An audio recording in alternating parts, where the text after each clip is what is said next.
Students welcome to my YouTube channel. आज हम lasers के बारे में पढ़ेंगे।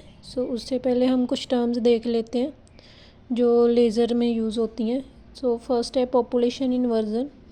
पॉपुलेशन इन्वर्जन देखो हमारे पास एक तो 2 लेवल लेज़र होती है, एक 3 लेवल और एक 4 लेवल। पॉपुलेशन इन्वर्जन क्या होता है कि जब नंबर ऑफ़ एटम्स जो होते हैं वो हायर लेवल में ज़्यादा होते हैं as compare to the lower level. ठीक है, उसको क्या कह देते हैं हम, पॉपुलेशन इन्वर्जन। अगर तो हमारे पास क्या है, यहाँ पे सपोज हमारे पास टोटल 100 एटम्स हैं, ठीक है, और ये हमारे पास ग्राउंड स्टेट है, ये हमारे पास एक्साइटेड स्टेट है। अगर ग्राउंड स्टेट में 60 एटम है और एक्साइटेड स्टेट में 40 है तो हमारे पास पॉपुलेशन इन्वर्जन नहीं होगी, क्योंकि जो नंबर ऑफ़ एटम्स है एक्साइटेड स्टेट में वो क्या है, कम है as compare to the number of atoms in ground state. यहाँ पे देखो, अगर यहाँ पे 51 हो गए, 49 हो गए, तब हमें लेज़र एक्शन देखने को मिलेगा, क्योंकि लेज़र एक्शन तभी देखने को मिलता है अगर हमारे पास क्या हो, पॉपुलेशन इन्वर्जन। और यहाँ पे पॉपुलेशन इन्वर्जन हो रही है क्योंकि नंबर ऑफ़ एटम्स ज़्यादा है as compare to the lower level. यहाँ पे क्या होगी, पॉपुलेशन इन्वर्जन। ठीक है, ये हमारे पास 4th लेवल लेज़र। ठीक, सपोज हमारे पास क्या है, यहाँ पे 4 लेवल होंगे, ठीक है, इनके कोरस्पॉन्डिंग इनकी एनर्जीज होंगी E1 E2 E3 E4। यहाँ पे देखो, यहाँ पे हमें लेज़र एक्शन देखने को नहीं मिलेगा अगर हमारे पास N1 स्टेट में 100 एटम्स हैं, 99 रह गए, एक यहाँ पे चले गया, यहाँ पे पॉपुलेशन इन्वर्जन नहीं हुआ, ठीक है, क्योंकि यहाँ पे नंबर ऑफ़ एटम्स कम है। फिर थोड़ी टाइम बाद 10 एटम्स यहाँ पे चले गए और वो 10 एटम्स यहाँ पे आ गए लोअर स्टेट पे डी एक्साइट होके, ठीक है। फिर यहाँ पे देखो, यहाँ पे इसके कोरस्पॉन्डिंग में यहाँ पे तो कोई एटम नहीं है N2 स्टेट में, तो हमारे पास क्या है, यहाँ पे नंबर ऑफ़ एटम्स ज़्यादा है as compare to this state, तो हमें यहाँ पे लेज़र एक्शन देखने को मिलेगा, ठीक है, क्योंकि ये हायर स्टेट में नंबर ऑफ़ एटम्स ज़्यादा है और E2 जो N2 स्टेट में हमारे पास क्या है, नंबर ऑफ़ एटम्स है ही नहीं है, 0 है। जब एटम्स यहाँ से लोअर स्टेट में आएंगे तो यहाँ पे लेज़र एक्शन देखने को मिलेगा। यह है 4th लेवल लेज़र, ठीक है, इसकी एफिशिएंसी ज़्यादा होती है। नेक्स्ट है पंपिंग। देखो हम क्या है, एटम्स को एक्साइट करा सकते हैं ग्राउंड लेवल से एक्साइटेड लेवल में। इसके 2 तरीके से हम एक्साइट करा सकते हैं, एक तो ऑप्टिकल पंपिंग, एक इलेक्ट्रिकल पंपिंग। ऑप्टिकल पंपिंग में हम लाइट सोर्स का यूज़ करते हैं, जैसे एक रूबी लेज़र होती है, वो 3 लेवल लेज़र है और वो उसमें क्या है, ऑप्टिकल पंपिंग होती है, क्योंकि उसमें जीनोन फ्लैश लैम्प का यूज़ करते हैं, ठीक है। और जो इलेक्ट्रिकल पंपिंग है उसमें हम बैटरी लगाते हैं, नोड कैथोड होते हैं वहाँ पे, तो इलेक्ट्रिकल पंपिंग उसी को कहते हैं जिसमें हम बैटरी अप्लाई करके क्या देते हैं, एनर्जी देते हैं। कौन कौन सी हैं वो, CO2 लेज़र है, एक हीलियम नियॉन लेज़र है, मतलब जो गैस लेज़र्स हैं उनमें क्या होती है, इलेक्ट्रिकल पंपिंग, ठीक है। और रूबी लेज़र हमारे पास सॉलिड लेज़र है और इसमें क्या होती है, ऑप्टिकल पंपिंग। 1 बाय 1 करके हम लेज़र्स के बारे में पढ़ेंगे, कौन कौन से ये लेज़र्स जो हैं, रूबी लेज़र, CO2 लेज़र और हीलियम नियॉन लेज़र के बारे में। स्टूडेंट, फर्स्ट है रूबी लेज़र। रूबी लेज़र एक सॉलिड लेज़र है और ये 3 लेवल लेज़र है, इसमें हमारे पास 3 लेवल्स आते हैं, ठीक है। और जो मटेरियल यूज़ करते हैं, मीन जो होस्ट है वो कौन सा मटेरियल कौन सा यूज़ करते हैं, Al2O2, जिसको से फायर भी कहते हैं। और इसमें जो एक्टिव सेंटर है, मतलब जो जिससे कलर प्रोड्यूस होता है लेज़र का, वो कौन से मेटल से होता है, क्रोमियम मेटल से, ओके जी। और ये कौन सा कलर देता है, पिंक या फिर रेडिश कलर। मैंने आपको बताया इसमें ऑप्टिकल पंपिंग का यूज़ करते हैं, मींस इसमें हम किसका यूज़ कर रहे हैं, जीनोन फ्लैश लैम्प का, ठीक है। और जो ये 3 लेवल लेज़र होता है उसकी जो आउटपुट होती है वो स्पाइकिंग की फॉर्म में होती है, ठीक है, कॉन्टीन्यूस नहीं होती, स्पाइकिंग की फॉर्म में होती है। ये 3 लेवल लेज़र है तो इसकी जो आउटपुट है वो स्पाइकिंग फॉर्म की आएगी। और जो वेवलेंथ, जो लेज़र हमारे पास लेज़र लाइट एमिट हो रही है उसकी कितनी वेवलेंथ ऑब्जर्व होती है, 6943 एंगस्ट्रॉम, ये इंपॉर्टेंट है। और इसके यूजेस कहाँ कहाँ पे, एक तो होलोग्राफी में इसको यूज़ करते हैं, इंटरफेरोमीट्री में, कैलकुलेशन ऑफ इलेक्ट्रॉन डेंसिटी में, टेम्परेचर फाइंड करने में ऑफ प्लाज्मा, ठीक है, इन सभी में इसका क्या करते हैं, यूज़ करते हैं। देखो इसकी कंस्ट्रक्शन में क्या है, हम एक रूबी रोड ले लेते हैं, उसका जो एक एंड है वो टोटली रिफ्लेक्टिंग है और एक जो एंड है वो क्या है, पार्शियल रिफ्लेक्टिंग है। और इसके ऊपर हमने इसको किस में रख दिया, जिनोन फ्लैश लैंप में रख दिया, ठीक है। और यहाँ से क्या मिल रही है इसको, पावर सप्लाई। ये जो हमारे पास है ये टोटली रिफ्लेक्टिंग है और ये पार्शियल रिफ्लेक्टिंग है। ओके, इसको क्या कर दिया हमने, ये हमारे पास क्या है, इस जो ये रेजोनेंट कैविटी में हमने इसको रख दिया है रूबी रोड को। ओके, सो आपको पता है फ्लैश लैम्प किसका बना हुआ है, जिनोन का। यहाँ पे क्या है, जब हम पावर सप्लाई देंगे तो यहाँ पे हीट प्रोड्यूस होगी फ्लैश लैम्प में, तो उसको कंट्रोल करने के लिए यहाँ से क्या है, कूलिंग प्रोवाइड करते हैं। ओके जी, कि एक्स्ट्रा हीट यहाँ पे ज़्यादा मीन्स फ्लो ना करे। सो यहाँ पे हमें लेज़र एक्शन कहाँ से देखने को मिलता है, पार्शियल रिफ्लेक्टिंग सिल्वर्ड सरफेस से, ठीक है। यहाँ से क्या हमें लेज़र बीम देखने को मिलती है। और इसके कौन कौन से पार्ट्स हैं, एक तो एक्टिव मीडियम, एक्टिव मीडियम मैंने बता दिया क्या होता है। यहाँ पे एक्टिव सेंटर कौन सा एक्टिव मीडियम, क्रोमियम, ठीक है। मोड ऑफ लेज़र भी मैंने बता दिया, मोड ऑफ लेज़र क्या है, optical pumping, mode of laser क्या है हमारे पास, 3 लेवल लेज़र है, ठीक है। और कौन सी पंपिंग है हमारे पास, ऑप्टिकल पंपिंग।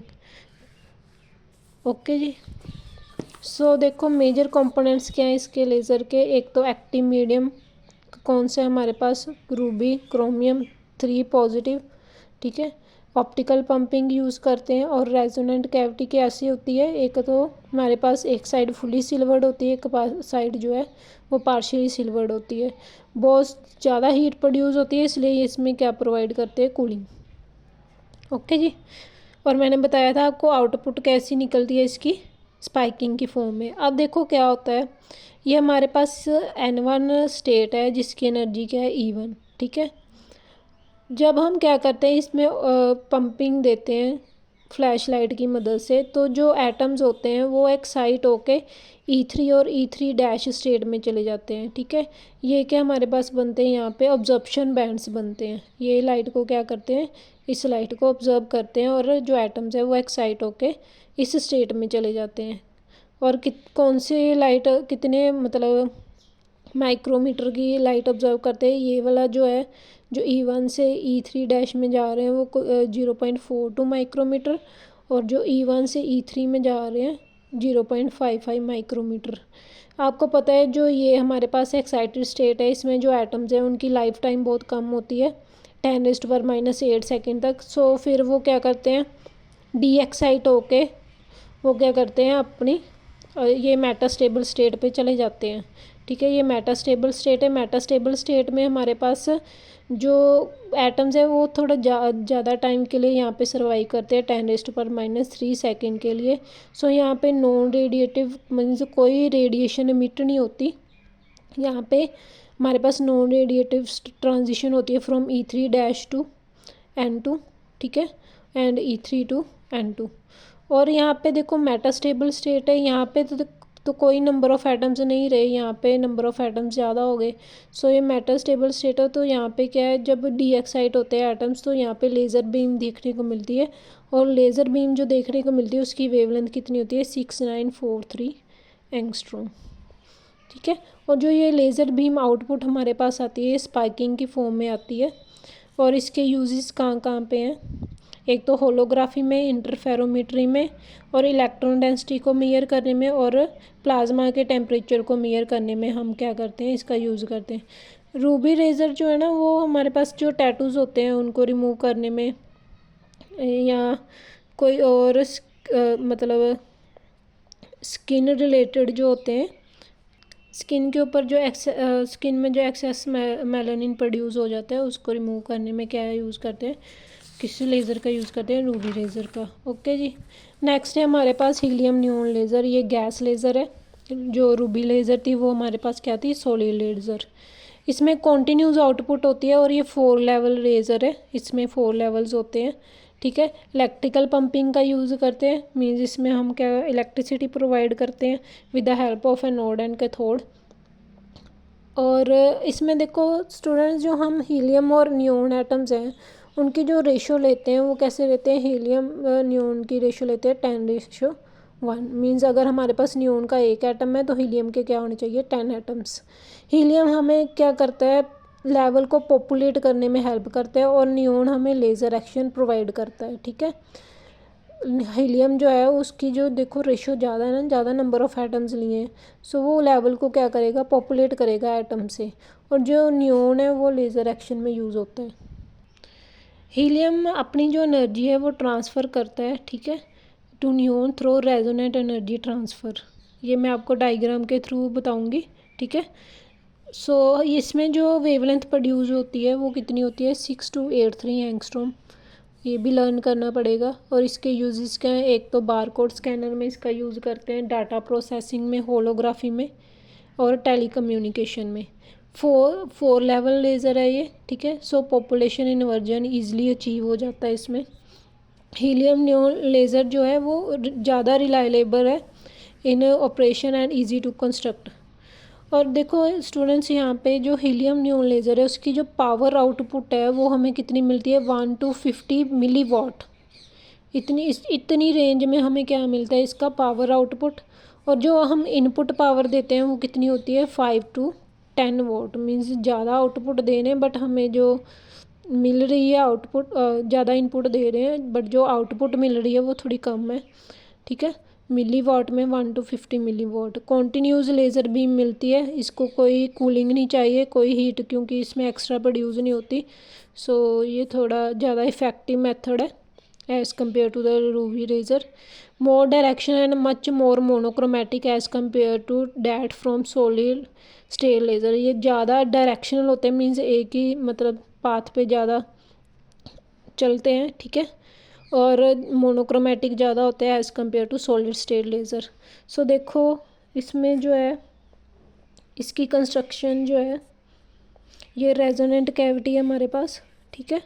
उसमें क्या करते हैं, यहाँ पे दो मिरर्स है, एक इस साइड एक साइड। ये कम्प्लीटली सिल्वर्ड है, ये मिरर M1 जो है वो क्या है, कम्प्लीटली सिल्वर्ड। ये M2 मिरर है जो हमारे पास क्या है, पार्शली सिल्वर्ड है। और यहाँ से ही हमें क्या है, लेज़र बीम मिलेगी। जो हीलियम नियोन लेज़र है वो हम यहाँ पे हीलियम और नियोन को यहाँ पे हम कंबाइन करके यहाँ पे रख देते हैं, ठीक है। कितनी रेशो में, 10:1 में। सो यहाँ पे इलेक्ट्रोड्स अप्लाई कर देते हैं, नोड एंड कैथोड। और यहाँ पे क्या है, इलेक्ट्रिक इनकी मदद से क्या है, इलेक्ट्रिसिटी प्रोड्यूस होती है, मीन्स इलेक्ट्रिकल पंपिंग होती है, ठीक है। अब इसकी वर्किंग क्या है, देखो ये हमारे पास क्या है, एनर्जी स्टेट है हीलियम एटम की, ये एनर्जी स्टेट है नियोन एटम्स की। सो ये ग्राउंड स्टेट है, ठीक है, हीलियम एटम की, ओके। और इसकी एनर्जी कितनी है, E1 डैश। ये हम इसके एक्साइटेड लेवल्स हैं E2 डैश और E3 डैश। इसके कॉरस्पॉन्डिंग एनर्जी है 19.81 इलेक्ट्रॉन वोल्ट। और इसके कॉरस्पॉन्डिंग एनर्जी है 20.16 इलेक्ट्रॉन वोल्ट। अब जो देखो हमारे पास जो हीलियम एटम्स हैं, मैंने बताया वो ज़्यादा रेशो में हमने लिए हैं, ठीक है। अब जो इलेक्ट्रॉन्स होंगे इस रेजोनेंट कैविटी में और जो हीलियम एटम्स होंगे वो क्या करेंगे, कोलाइड करेंगे एक दूसरे के साथ। जब कोलाइड करेंगे तो जो हीलियम एटम्स हैं वो एक्साइट होकर अपनी एक्साइटेड स्टेट में चले जाएंगे E2 डैश में और E3 डैश में, ठीक है। E2 डैश की जो एनर्जी है वो मैंने बताया कितनी है, 19.81 इलेक्ट्रॉन वोल्ट। और जो E3 डैश की एनर्जी वो है 20.16 इलेक्ट्रॉन वोल्ट, ठीक है।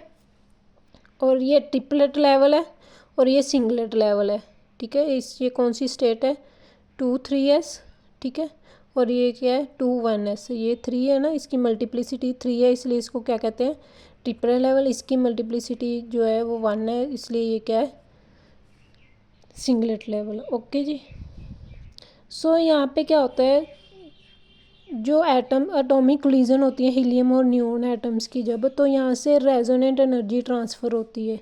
ये हमारे पास ग्राउंड स्टेट है नियोन एटम की, ठीक है। ये एक्साइटेड स्टेट है E2, E4 और E6। और ये मेटास्टेबल स्टेट है E5 और E3। इसके कॉरस्पॉन्डिंग जो हमारे पास स्टेट है वो कौन सी है, E2 के कॉरस्पॉन्डिंग 1s, E4 के कॉरस्पॉन्डिंग कितनी है, 2s। और E6 के कॉरस्पॉन्डिंग कितनी है, 3s। और इसकी एनर्जी कितनी है, 18.7 इलेक्ट्रॉन वोल्ट। और इसकी एनर्जी कितनी है, 20.66 इलेक्ट्रॉन वोल्ट, ओके जी। सो यहाँ पे देखो जब कोलाइड करेंगे हीलियम एटम्स नियोन एटम्स के साथ, तो जब रेजोनेंट एनर्जी ट्रांसफ़र होगी, मीन्स जो यहाँ से जो एनर्जी है वो इसमें ट्रांसफ़र होगी इस वाले लेवल्स में, ठीक है। सो यहाँ से एनर्जी ट्रांसफ़र होगी। अब यहाँ पे देखो जो ये E6 और E4 है, यहाँ पे क्या है, ये जो एटम्स है वो डीएक्साइटेड होके अपनी मेटास्टेबल स्टेट पे चले जाएंगे। ठीक है, मीन्स दो यहाँ से क्या है E6 टू E5, फिर E6 टू E3 भी जाएंगे और E4 टू E3 भी जाएंगे। ठीक है, E3 के कॉरस्पॉन्डिंग जो हमारे पास स्टेट है वो क्या है 2p स्टेट, और जो E5 है वो किसकी एनर्जी है 3p स्टेट की। सो यहाँ पे देखो मेटास्टेबल स्टेट पे थोड़ी देर ज़्यादा रहते हैं एटम्स। फिर क्या होता है हमारे पास, जहाँ पे E6 टू E5 जब यहाँ से जो एटम्स है वो डीएक्साइड करते हैं तो हमारे पास जो लेज़र बीम देखने को मिलती है वो कितने माइक्रोमीटर की होती है, 3.30 माइक्रोमीटर की। ठीक है, और लेज़र एक्शन कब देखने को मिलता है, जब हमारे पास जो एटम्स हैं वो डीएक्साइड होके E6 टू E3 लेवल पे आते हैं तो हमारे पास जो लेज़र बीम देखने को मिलती है, क्योंकि यहाँ पे पॉपुलेशन इन्वर्जन ज़्यादा होती है, यहाँ पे तो ज़ीरो ही होगी। ठीक है, एटम्स कोई नहीं होंगे तो यहाँ पे पॉपुलेशन इन्वर्जन होती है, और जो वेवलेंथ देखने को मिलती है वो कितनी होती है 6238 एंगस्ट्रॉम। ये क्वेश्चन आता है कि हमारे पास लेज़र बीम कौन से लेवल, जो ट्रांजिशन जब होती है कौन से लेवल्स में देखने को मिलती है। सो किस में देखने को मिलती है E6 टू E3। ऐसे ही E4 से E3 पे जो जब एटम्स डीएक्साइड होंगे सो हमारे पास क्या है, कितने माइक्रोमीटर की लेज़र बीम आएगी, 1.15 माइक्रोमीटर की। ठीक है, मेन ये वाली है, ये आपने लर्न करना है। सो यहाँ से क्या है E3 से E2 में यहाँ पे स्पॉन्टेनियस एमिशन होगी। ठीक है, रिलैक्सेशन V है, स्पॉन्टेनियस एमिशन। फिर हमारे पास जो एटम्स है वो उसमें रिलैक्सेशन होगी और वो वॉल्स के साथ कोलाइड करेंगे और डीएक्साइटेड होके कहाँ पे आ जाएंगे, ग्राउंड स्टेट पे आ जाएंगे। सो देखो लेज़र एमिशन कब होता है, ठीक है, जब जो एटम्स हैं वो डीएक्साइड होते हैं कहाँ से, E6 to E3 level, laser emission देखने को मिलती है। ठीक है, और कितनी वेवलेंथ होती है उस लेज़र की, 6238 एंगस्ट्रॉम। और भी होती हैं हमारे पास ट्रांजिशन, एक तो E6 टू E5 हुई थी। ठीक है, उसमें कितनी हमारे पास आई थी 3.3 माइक्रोमीटर, और यहाँ पे E6 टू E3 मैंने बताया कितनी वेवलेंथ लेज़र एमिशन हुई थी, कितनी वेवलेंथ की 6238 एंगस्ट्रॉम, और फिर E4 टू E3 कितनी हुई थी 1.15 माइक्रोमीटर। ओके स्टूडेंट्स, नेक्स्ट है हमारे पास मोलिकुलर लेज़र, जिसको CO2 लेज़र भी होते हैं, क्योंकि इसमें एक से ज़्यादा मतलब एटम्स होते हैं। दो एटम्स ऑक्सीजन के होते हैं, एक एटम कार्बन का होता है। ये किस में होती है, वाइब्रेशन और रोटेशनल लेवल्स में। ठीक है, ये कौन सी लेज़र है, CO2 is a class of rotational vibration laser. और इसमें एक्टिव मेटल कौन कौन से यूज़ होते हैं, एक तो CO2, एक N2 और एक हीलियम। ठीक है, मोलिकुलर लेज़र है ये, वाइब्रेशन रोटेशनल लेज़र है, और जो रेशो होती है CO2 N2 और हीलियम की कितनी होती है 1:4:5। ये बहुत इंपॉर्टेंट है। ओके, जहाँ पे क्या होता है, हम जो N2 के जो एटम्स है उसमें एक्साइटेशन करवाते हैं। ठीक है, फिर रेजोनेंट एनर्जी ट्रांसफ़र होती है उनकी CO2 एटम्स के साथ। ओके जी, सो वाइब्रेशन मोड कौन कौन से हैं CO2 के, 3 टाइप के मोड होते हैं, एक स्ट्रेच मोड, एक बेंडिंग मोड, एक अस्मिटरिंग मोड। मीन्स अगर CO2 एटम्स जो है वो ऐसे स्ट्रेच करेंगे, ठीक है, सो हमारे पास ये कौन सा मोड है, स्ट्रेचिंग मोड है। इसमें क्या है, जो एटम्स है वो बेंड कर रहे हैं, सो ये हमारे पास क्या है बेंडिंग मोड। इसमें क्या है असिमेट्रिक मोड है। ठीक है, ओके जी, ये भी 4 लेवल लेज़र है। इसमें क्या करते हैं, पहले N2 के एटम्स को एक्साइट करवाते हैं, फिर रेजोनेंट एनर्जी ट्रांसफ़र होती है, ठीक है, to the CO2 molecule through resonant collisions. So देखो यहाँ पे इसका, ये हमारे पास क्या है वाइब्रेशन लेवल है N2 के। हमने क्या किया, इसको पंपिंग प्रोवाइड की। सो जब पंपिंग प्रोवाइड की, जो N2 मॉलिक्यूल है वो एक्साइट हो गया।